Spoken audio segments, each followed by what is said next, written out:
अजी बादशाह की देख रहे तो सही। चलो शुरू हो जाओ। 1 2 1 2 3 4। रिश्ते में हम तुम्हारे बाप होते हैं, नाम है शहंशाह। शर्मा ना छोड़ डाल, ढाल दिल का बोल डाल, आजू बाजू मत देख, आई लव यू बोल डाल। आपने मेरा इंटरव्यू लिया, थैंक यू। हाँ हाँ, सरकार ने मुझे अवार्ड दिया है। कल आप भी आना, आपके सामने अवार्ड लूंगा। नमस्कार, मेरा नाम है ज्योति जायसवाल और आप देख रहे हैं जनसत्ता। और आज हमारे साथ जो गेस्ट हैं, जो कलाकार हैं, उन्हें विरासत में पिता से रंग मिला तो माँ से संगीत मिला। और हुनर देखिए कि दोनों में ही ये कमाल कर चुके हैं।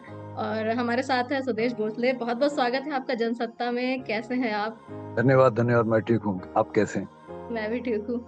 और आपको बहुत बहुत बधाई कि कल आपको जो है महाराष्ट्र स्टेट अवार्ड मिलने वाला है। और जो है ये अवार्ड आपको अनुराधा पौडवाल जी के साथ मिलने वाला है, उन्हें भी एक अवार्ड मिल रहा है। और आपने जब डेब्यू किया था, चाहे वो मराठी हो या हिंदी, दोनों ही डेब्यू में अनुराधा पौडवाल जी ने आपके साथ गाना गाया था। तो जी, अभी कैसा, क्या कुछ कहना चाहेंगे उनके बारे में? उन्हें किस तरह से बधाई देना चाहेंगे और उनसे जुड़ी अगर आप कुछ यादें शेयर करना चाहें उस गुजरे जमाने की तो? ये 80s की बात है, जब मैंने नया नया गाना शुरू किया था स्टेज पर। और कोइंसिडेंटली अनिल मोहिले और अरुण पौडवाल जी, उन्होंने मुझे मराठी फिल्म में, महेश कोठारे एक बहुत बड़े एक्टर है हमारे, डायरेक्टर है, प्रोड्यूसर है, उनका एक कमबैक था फिल्म गुपचुप गुपचुप, उसमें उनको एक बेसी वॉइस चाहिए थी अरुण जी को, तो उन्होंने मुझे सिलेक्ट किया। और जब मैं गया तो मुझे पता ही नहीं था कि वहाँ 40-50 म्यूजिशियंस के साथ पहली बार लाइव रिकॉर्डिंग हुई थी। और उसके बाद कुछ सालों बाद पंचम दा ने जब मुझे पहला ब्रेक दिया हिंदी में, ज़लज़ला फिल्म में, जी। उसमें भी कोइंसिडेंटली अनुराधा जी थी। तो और उसके बाद लक्ष्मीकांत, प्यारेलाल जी, बप्पी दा वगैरह, इनके बहुत हमने डुएट्स गाए हैं। हमने कई शोज भी किए साथ में।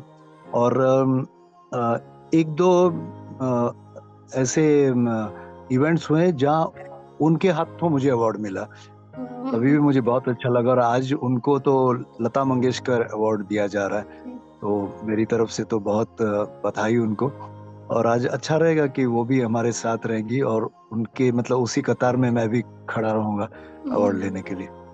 अच्छा, उनसे जुड़ी कुछ बातें बताइए ना, जब आप उनसे पहली बार मिले और उनके साथ आपने गाना गाया, उन्होंने आपके बारे में क्या बोला? कुछ पुराने किस्से अगर आप बताएं। नहीं मतलब, एक तो बहुत ही मीठी आवाज और बहुत ही सुरीली गायिका, और जो लता जी को अपना गुरु मानती हैं। और उनके भी ऐसे ऐसे गाने हैं माधुरी दीक्षित के लिए उन्होंने जो गाए हैं, तो बहुत अच्छा रिश्ता है हमारा। और दूसरी बात तो ये कि रिकॉर्डिंग्स में बहुत 80s में बहुत बातें होती थी, और वो भी शुरू में मुझे कहती कि हम लोग दोनों मिलके किशोर दा और लता जी के कवर्स करेंगे। अब पहले उस वक्त वर्शंस बोलते थे, अभी कवर्स बोलते हैं। तो कुछ हमने काम किया है, मराठी फिल्मों में बहुत हमने गाने गाए हैं।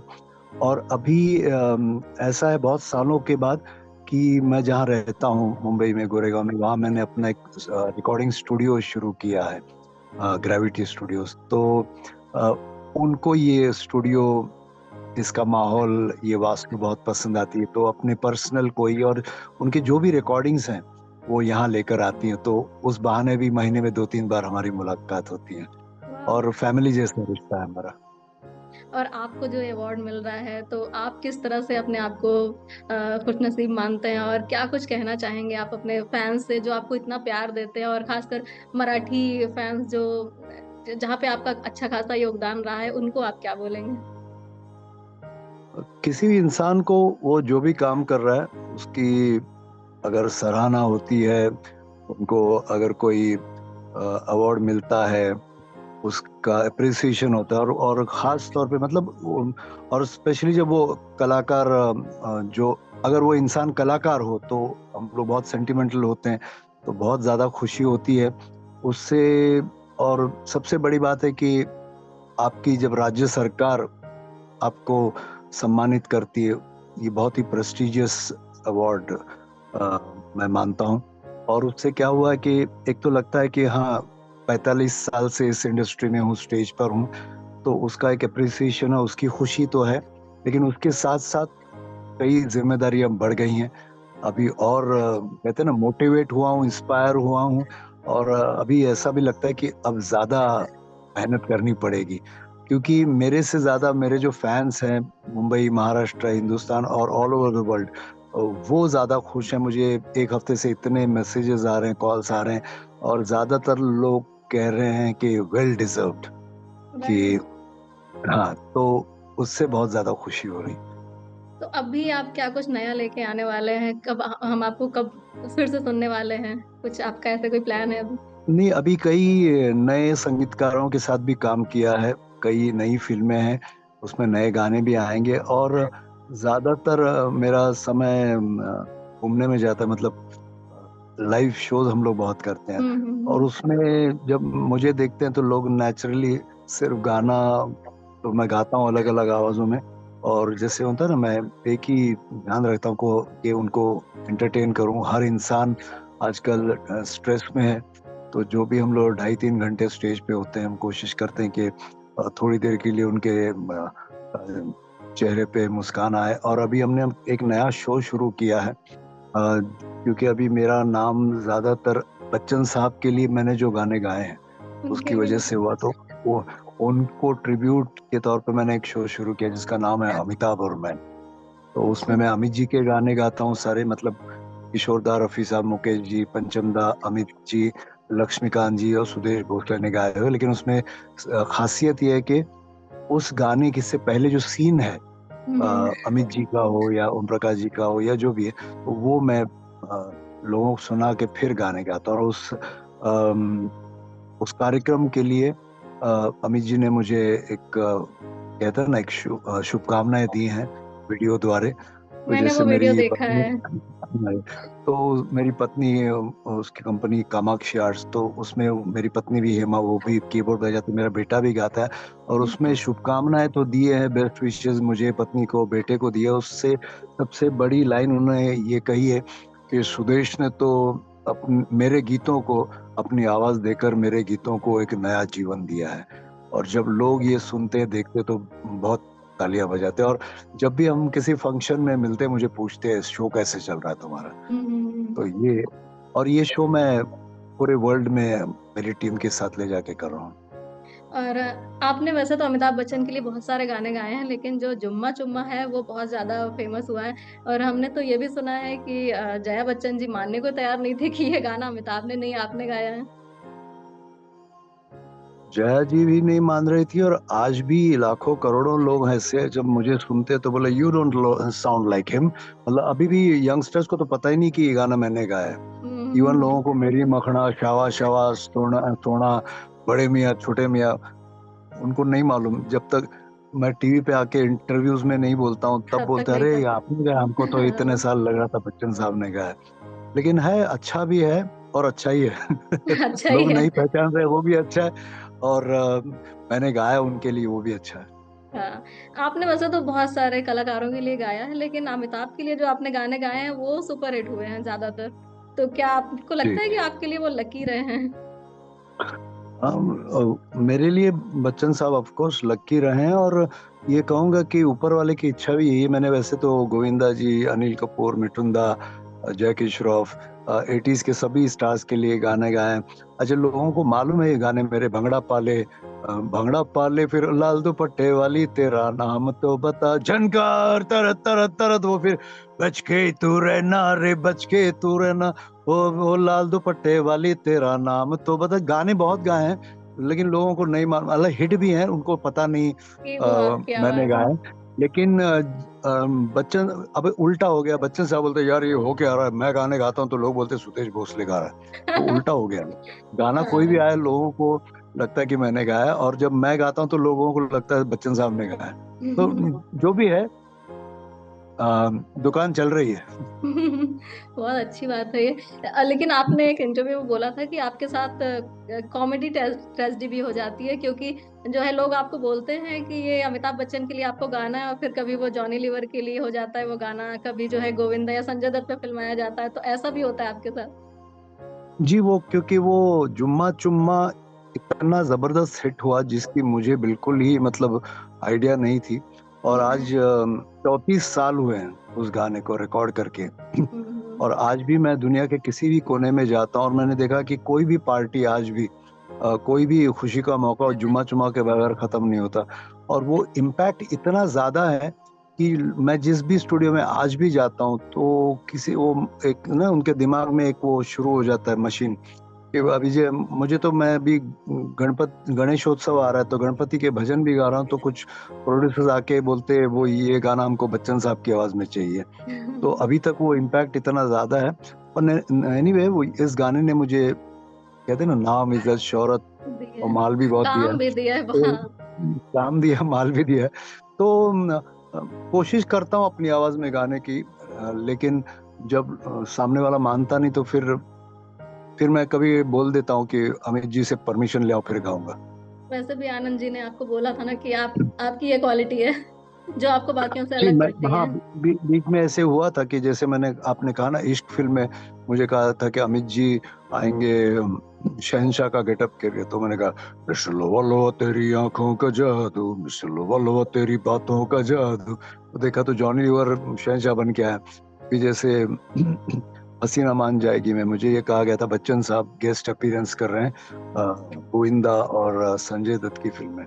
शर्म मारना छोड़ डाल ढाल दिल का बोल डाल आजू बाजू मत देख आई लव यू बोल डाल। और फिल्म में संजय दत्त है। ऐसे कई बार होता है लेकिन कुछ नहीं अब ज्यादा सोचता नहीं हूं मैं। सही बात। और आप जो है इसी वजह से डिप्रेस भी हो गए थे कि आपको लग रहा था कि आपकी आवाज जो है वो लोगों तक नहीं पहुंच पा रही है जो आपकी असली आवाज है। हाँ एक समय था कि मुझे लगा कि ये क्या हो रहा है। मैं मतलब मेरे अपने ही कहते थे कि कब तक तू नकलची बना फिरेगा। तो फिर मैं थोड़ा सा कुछ देर के लिए एक फेज आया था जब मैं बहुत अपने आप से नाराज हो गया था। तब मुझे आनंद जी भाई ने कहा कि सुदेश तेरे जैसे कितने हैं हमारे देश में तू अकेला है। ऊपर हम्म। वाला तेरी गाड़ी चला रहा है अपने हाथों से उसको डिरेल मत कर। तो तब से मेरा दिमाग क्लियर हो गया। अब मैं स्टेज पे जाता हूँ तो जो लोगों को चाहिए वो आवाज सुनाता हूँ। थिएटर में जाता हूँ मतलब किसी स्टूडियो में जाता हूँ तो जो म्यूजिक डायरेक्टर चाहता है वो मैं करता हूँ। और उस वक्त मैं 100% अपना देता हूँ। फिर और वो किसी की भी आवाज में हो बस काम अच्छा करना है। बिल्कुल आप तभी तो आपने डबिंग भी बहुत अच्छी की है। संजीव कुमार की है आपने डबिंग और जो अनिल कपूर की भी इवन की है जो बहुत कम लोगों को पता है कि आपने अनिल कपूर को आवाज दी है। जी तेजाब में डबिंग की थी मैंने उनकी। और अभी भी कुछ एक्टर्स की एड फिल्म्स जो है मैं करता हूँ। अच्छा। और जैसे हिंदी वो लोग करते हैं बाकी इवन अमित जी की कुछ एड फिल्म्स करता हूँ। हिंदी वो करते बाकी अपने हिंदुस्तानी जितनी लैंग्वेजेस हैं हम्म। असमीज बंगाली गुजराती पंजाबी मराठी तमिल तेलुगु कन्नड़ा वो मैं करता हूँ। अभी आपने शमशेरा में भी गाना गाया था तमिल और तेलुगु वर्जन में। जी जी उसका जी। उसके बारे में कुछ बताइए। हाँ हाँ वो वैसे तो बहुत कम उम्मीद होती है हम्म। लेकिन कभी कभी नए म्यूजिक डायरेक्टर्स भी बुलाते हैं और आज भी वो मुझसे गवाते हैं मेरे अपने स्टूडियो में भी आके गवाते हैं। और अच्छा है मतलब बहुत टैलेंटेड हैं सब लोग। और अभी की जनरेशन बहुत क्लेवर है इंटेलिजेंट है कॉन्फिडेंट है उनको पता है वो क्या कर रहे हैं। तो उनके साथ काम करने में भी मजा आता है क्योंकि फिर पुरानी स्टाइल और अभी की स्टाइल में बैलेंस करना अच्छा लगता है और नए लोगों से बहुत कुछ सीखने को मिलता है। लेकिन पहले इतने ऑफर मिलते थे अभी धीरे धीरे जो है नए सिंगर्स आ रहे हैं कम मिलने लगते हैं हम्म, ऑफर तो या बहुत हम्म। सारी चीजें चेंज हो जाती हैं तो अभी आपको कैसे वो खुद को आप उस जगह पर देखते हैं कि ठीक है अभी हम अपना कुछ कर रहे हैं। नहीं नहीं नहीं हम अपना कुछ कुछ नहीं कर रहे हैं बल्कि मैं जितना 30 साल पहले बिजी नहीं था उससे डबल शोज कर रहा हूँ उससे डबल रिकॉर्डिंग्स कर रहा हूँ। और हाँ जहाँ तक आपने कहा कि नए सिंगर्स के बारे में हाँ। क्योंकि अभी जो एक्टर्स भी आ रहे हैं वो सब सारे यंग आ रहे हैं। अच्छा उनकी आवाजें आपने अगर सुनी तो उनको यंग सिंगर्स ही उनकी ही आवाज सूट करती है। अगर हम्म। मैं अगर गाने लगूंगा तो उनको आवाज सूट नहीं करेगी। फिर भी और मैंने कहा ना कि हो गया ना हमने कब तक हम रहेंगे। और अभी तो पहले बहुत कम लिमिटेड सिंगर्स थे ना। अभी तो हम्म। सैकड़ों लाखों है तो सबको मौका मिलना चाहिए। लेकिन इसका मतलब ये नहीं कि हम जो 80s 90s के थे कि हम लोग घर बैठे हैं। हमारा रियाज आज भी चालू है। रियाज अभी भी शुरू है प्लस मेरा अपना क्योंकि स्टूडियो है तो मैं रोज कुछ ना कुछ रिकॉर्डिंग करता हूँ आजकल। आपको शायद मालूम नहीं होगा कि डिवोशनल गाने, भक्ति गीतों का बहुत ट्रेंड, मैं क्रेज नहीं बोलूंगा, लेकिन पूरी दुनिया में ये आरतियां या भक्ति गीत या भजन, उनको बहुत सुना जा रहा है पूरे वर्ल्ड में। तो वो गाने बहुत हम लोग गा रहे हैं। और प्लस अभी अभी एक नए म्यूजिक डायरेक्टर के लिए गाया, कॉमेडी मूवी है, राजपाल यादव है उसमें, उनके लिए गाया है। फिर राम गोपाल वर्मा की एक नई फिल्म आ रही है, उसके लिए भी गाया है। तो नए गानों में भी आवाज है, लेकिन हो सकता है शायद वो उनको आपको पता नहीं चले कि वो सुदेश भोसले है। ये हो सकता है। और वैसे भी 80s 90s के जो किड्स हैं वो तो अभी भी यूट्यूब पर ढूंढ ढूंढ कर आपके गाने सुनते हैं। फैन जी फॉलोइंग तो जी आपकी है ही है, जो जो हम लोग जी की जी जी जनरेशन है वो तो सुनती है। जी। इसके अलावा जो है सोनू निगम जो है, जैसे आप बहुत सारे सिंगर्स की आवाज में गाने गाते हैं, सोनू निगम भी है, वो भी बहुत सारी आवाजें निकाल लेते हैं, मिमिक्री करते हैं। तो उनके साथ आपने स्टेज पर भी गाया है, तो उन्हें आप एक सिंगर के तौर पर या फिर कलाकार के तौर पर उनके बारे में आप क्या बोलेंगे? सबसे पहले तो वो भी एक कहते हैं ना, वर्सेटाइल सिंगर है, हम्म। और गुड लुकिंग है, यंग है, और हम्म। फैन फॉलोइंग बहुत ज्यादा है। तो नेचुरली, और सिर्फ सोनू निगम नहीं, मैं बाकी भी जितने यंगस्टर्स हैं उनको भी बहुत सुनता हूँ। और जो भी कलाकार कुछ अच्छा करता है, वो छोटा हो या बड़ा हो, मुझसे मैं हमेशा सबसे नया ना क्या मिले मुझे सीखने की कोशिश करता हूँ। उसके अलावा मैं और कुछ नाम लेना चाहूंगा, जैसे मुझे सुखविंदर जी बहुत पसंद है। और जो बड़े सिंगर्स थे ना, किशोर दा, रफी साहब, बड़े स्क्रीन वाली आवाजें, मुकेश जी। तो उसके बाद अगर मुझे कोई पसंद है वॉइस के तौर पे, वो है उदित नारायण, जिनकी आवाज सबको सूट होती है। मुझे जावेद अली पसंद है, सुखविंदर जी मुझे बहुत पसंद है। और मुझे मिका भी पसंद है, क्योंकि वो जिस गीत को छू लेता है वो गाना हिट हो हिट हो जाता है। जाता है। पावड़ में लग गई आग दिल मेरा आग। तो सब कुछ सुनता हूँ मैं। और जो है, जैसे कि हम लोग होते हैं कि कभी सैड हो गए या पार्टी करनी हुई तो गाने सुनते हैं। हाँ, आपको जो अपना टाइम पास करना होता है या आपका मन कभी उदास हुआ तो उस टाइम आप क्या करते हैं? क्या कभी ऐसा होता है कि गानों सुनने का ही मन नहीं करता, कि नहीं मन नहीं कर रहा है ये सुनने का? मैं इनफैक्ट मैं 24 घंटे, मैं बात उल्टी है, मैं 24 घंटे लता जी, आशा जी, किशोर दा, मुकेश जी, मन्ना दा, हेमंत दा, सचिन दा, इनको ही सुनता हूँ 24 घंटे। मेरी गाड़ी में, या जब मैं अकेला होता हूँ। और शायद आपको पता नहीं होगा कि मैं खुश रहूं या लो रहूं, मैं इन सब के पुराने सैड सॉन्ग सुनता हूँ। वो उससे मुझे एक किक मिलता है। और मैं इसलिए इनको सुनता हूँ, रफी साहब, किशोर दा, लता जी, आशा जी, मुकेश जी, क्योंकि एक गाना जब जितनी बार भी सुनते हैं हम लोग, या मैं सुनता हूँ इनको, हर बार उस गाने में एक नई चीज सीखने को मिलती है। और मैं भी म्यूजिक का बहुत शौकीन हूँ। और 24 घंटे मुझे या तो फिल्में अच्छी फिल्में, पॉजिटिव फिल्में देखता हूँ, या तो सीधे अ, अच्छी फिल्में देखता हूँ, मतलब कॉमेडी फिल्में बहुत देखता हूँ मैं। गोविंदा, पुराने क्लासिक्स भी देखता हूँ। और कहते हैं ना, अ, बिना दिमाग वाली, मतलब टेंशन फ्री फिल्में देखता हूँ, गोविंदा, दादा कोंडके की। और मैं ये जितने हमारे गुरुजन हैं उनको 24 घंटे मैं सुनता हूँ उनको। ओटीटी प्लेटफॉर्म को किस तरह से देखते हैं आप? क्या नई वेब सीरीज वगैरह भी देखते हैं आप? हाँ हाँ, देखता हूँ। ओटीटी प्लेटफॉर्म मुझे लगता है एक मौका है। एक मैं उससे कहूंगा कि एक जमाना था हमारे हिंदुस्तान में कि हीरो का मतलब ऊंचा तगड़ा, अच्छी बॉडी वाला, खूबसूरत, गोरा गोरा। जब वो दौर था 60s 70s 80s का। पर अब ये हो गया है, अब ये हो गया कि जैसे यूएसए में क्लिंट ईस्टवुड जो है वो 60 की उम्र में भी हीरो थे। अब हम लोगों ने वो एक्सेप्ट करना शुरू किया कि हीरो हीरो होता है, जो अच्छा एक्टर है वो हीरो है, एंड बिल्कुल। स्टोरी हीरो है। तो हमने देखा कि अभी कितने कलाकार हैं जो बहुत ज्यादा हीरो जैसे दिखते हैं, लेकिन उनकी एक्टिंग इतनी सुपर्ब है। तो ओटीटी प्लेटफॉर्म से ऐसे अच्छे एक्टर्स लोगों के सामने आए हैं। और ओटीटी से, और ये इतना टेलीविजन इतने सैकड़ों हैं, OTT प्लेटफॉर्म्स इतने, उससे अच्छे कलाकारों को मौका मिल रहा है, अच्छे डायरेक्टर्स को मौका मिल रहा है, अच्छे म्यूजिशियंस को मौका मिल रहा है। तो ये मैं इसे एक पॉजिटिवली देख रहा हूँ मैं। बिल्कुल। अच्छा, आजकल आप कौन सा गाना सबसे ज्यादा गुनगुना रहे हैं? आजकल आजकल याद कुछ और रहता नहीं, एक बस आपकी याद आने के बाद। ये मेरे दोस्त मोहम्मद अजीज ने गाया। आजकल और आप सब लोग, क्योंकि जब से अवार्ड मिल रहा है, तब मिला है, तब से यही गा रहा हूँ। अजीब बात शौक ही देख रहे तो सही, चलो शुरू हो जाओ। 1 2 3 4। रूप तेरा सोना सोना, सोने तेरी पायल, छन छना छन ऐसे करके कर दे सबको घायल। कह रहा आंखों का काजल, इश्क में जीना मरना। एवरीबॉडी शावा शावा, आहिया से शावा शावा। ये क्या बात है। ये तो गाना हो गया, लेकिन अभी मिमिक्री भी कुछ हो जाए। आप अरे असरानी बाप जी की रे, बहुत अच्छी मिमिक्री करते हैं। सरानी जी की बहुत अच्छी।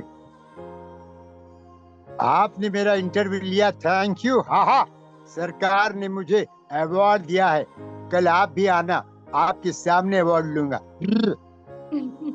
संजीव कुमार। अरे बाप रे, अच्छा। मैं ना शत्रु जी का एक डायलॉग बोलूंगा आपको। जो उनके बच्चे उनको जब तंग करते थे, तब वो बोलते थे, आपकी मांगे मजदूरों की तरह बढ़ रही है। ये आपके लिए था। देखिए, आपने मुझे यहाँ बुलाया, मेरा इंटरव्यू किया, और मैं महाराष्ट्र सरकार का बहुत आभारी हूँ। ये अवार्ड मुझे मिला, मैं बहुत इमोशनल हो रहा हूँ। क्या बात है, अमिताभ बच्चन। अरे, अभी सुना है ना आपको? अरे कमाल हो रहा है यार, ये क्या हो रहा है यार। एनीवे, क्या कहें आपको, हम जहां भी खड़े होते हैं, लाइन वहीं से शुरू होते हैं। क्या और क्या, बात है। रिश्ते में हम तुम्हारे बाप होते हैं, नाम है शहंशाह।